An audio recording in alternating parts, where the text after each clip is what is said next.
আসসালামু আলাইকুম, welcome to my YouTube channel. আজকে আমি আপনাদেরকে খুবই সিম্পল এবং সুন্দর একটা বেবি ফ্রক কাটিং করে দেখাবো। বেবি ফ্রকটি তৈরির জন্য প্রথমে আমি টপ পার্টটা কেটে নিব। তার জন্য এখানে আমি একটা কাপড় নিয়ে নিয়েছি। কাপড়টাকে প্রথমে 2 ভাঁজ করে নিয়েছি।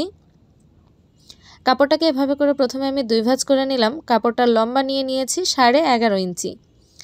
টপ পার্টের লম্বা হবে 10.5 ইঞ্চি। আমি এখানে 1 ইঞ্চি কাপড় বেশি নিয়ে নিয়েছি। তারপর আরও একটা ভাঁজ দিয়ে কাপড়টাকে 4 ভাঁজ করে নিলাম। পুট গলা নিয়ে নিচ্ছি 2 ইঞ্চি 2 সুতা। পেছনের গলা লম্বা নিলাম 2.5 ইঞ্চি। সামনের গলা লম্বা নিয়ে নিয়েছি 4 ইঞ্চি।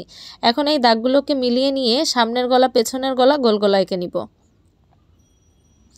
আমি এই ফ্রকটি 6 থেকে 8 বছরের বাচ্চার জন্য তৈরি করছি। তারপরে এখানে আমি শোল্ডার নিয়ে নিয়েছি 5.5 ইঞ্চি, আর্মহোল নিয়ে নিলাম 5.5 ইঞ্চি। এখন এই দাগটাকে মিলিয়ে নিয়ে আর্মহোলের শেপটা দিয়ে দিব। আর্মহোলের শেপটা দিয়ে তারপরে 1/2 ইঞ্চি শোল্ডার ডাউন করে দিলাম।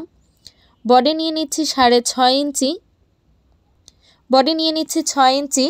কোমর নিয়ে নিলাম 5 ইঞ্চি। এখন এই দাগটাকে এভাবে করে মিলিয়ে নেওয়ার পরে নিচের দিকে 1/2 ইঞ্চি রাউন্ড করে দিচ্ছি, আর বাইরের দিকে 1 ইঞ্চি আমি সেলাইয়ের জন্য কাপড়টা রেখে দিয়েছি।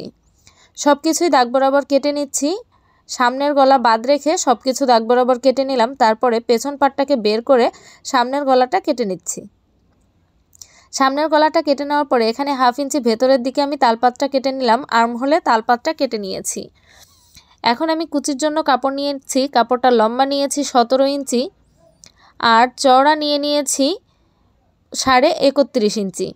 এখানে আমি সামনে পেছনে কুচির জন্য 2 পাট কাপড় নিয়ে নিয়েছি। এখন একদম নিচে আমি কুচি দিব, তার জন্য এখানে আমি 4 পিস কাপড় নিয়ে নিয়েছি। কাপড়গুলোর লম্বা হচ্ছে 30 ইঞ্চি করে আর চওড়া হচ্ছে 5.5 ইঞ্চি করে। এভাবে করে আমি সামনে পেছনের জন্য 4 পিস কাপড় নিয়ে নিয়েছি। সেলাই করে নিব। প্রথমে আমি পেছনের পাটটা সেলাই করব। পেছনের পাটে এখানে আমি বোতাম দিব, তার জন্য 3 ইঞ্চি পরিমাণ কেটে নিলাম। এখানে আমি একটা কাপড় নিয়ে নিয়েছি। কাপড়টা 2 ইঞ্চি চওড়া এবং 4 ইঞ্চি লম্বা। কাপড়টা 3 ইঞ্চি পরিমাণ এভাবে করে কেটে নিলাম। তারপরে টপ পার্টটা সোজা করে রেখেছি, তার উপরে কাপড়টাকে এভাবে উল্টো করে রেখে তারপরে সেলাই করে নিব।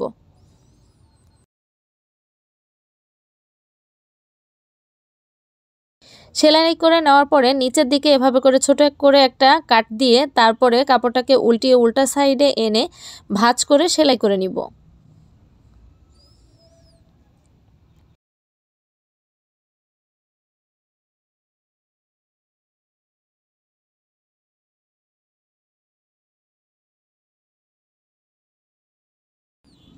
ভাঁজ করে সেলাই করে নিয়েছি। এখন এই পাটটাকে সোজা করে রাখবো। তার উপরে আমি সামনের পাটটা এভাবে উল্টো করে রেখে শোল্ডার সেলাই করে নিব।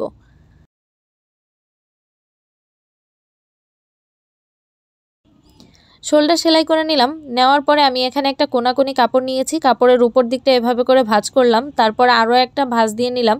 নেওয়ার পরে পেছন দিক থেকে একবারে শুরু করে এই পাশ পর্যন্ত আমি কাপড়টা সেলাই করে নিয়েছি। কাপড়টা কিন্তু আমি সোজা সাইড থেকে সেলাই করেছি। একইভাবে আর্মহোলেও কাপড়টা সেলাই করে নিয়েছি। নেওয়ার পরে কাপড়টাকে আবারও উল্টিয়ে উল্টা সাইডে নিয়ে সেলাই করে নিয়েছি। টপ পার্টটা সেলাই করে নেওয়ার পরে আমি কাপড়টাকে আয়রন করে নিয়েছি। এখন কুচির কাপড়টা নিয়ে নিচ্ছি। বড় যে কুচির কাপড়টা আছে সেই কাপড়টা নিয়ে যে কোনো একটা সাইডে আমি কুচি দিয়ে দিচ্ছি। এভাবে করে ছোট ছোট করে আমি কুচিগুলো দিয়ে দিচ্ছি। কুচি দেওয়ার পরে আমি উপরের পার্টটা সোজা করে রেখেছি, তার উপরে কুচির কাপড়টাকে উল্টো করে রেখে সেলাই করে নিচ্ছি।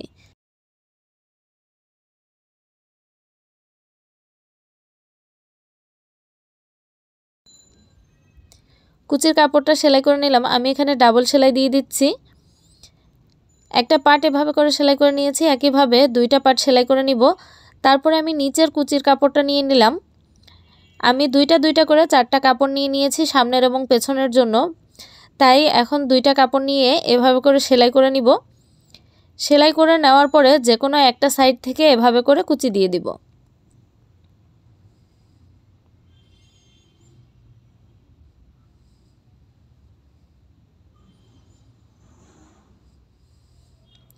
কুচিটা দিয়ে দিলাম।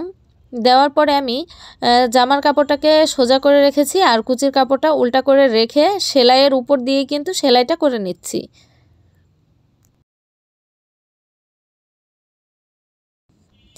সেলাই করে নিলাম। এখন উপর দিয়ে একটা চাপ সেলাই দেব। এই যে কুচিটা সেলাই করেছি সেই কাপড়টা আমি উপরের দিকে রেখে তারপরে উপর দিয়ে একটা চাপ সেলাই দিয়ে দিলাম। এভাবে করে সেলাই করে নিলাম। নেওয়ার পরে একইভাবে আমি সামনে পেছনে কুচি দিয়ে দিব।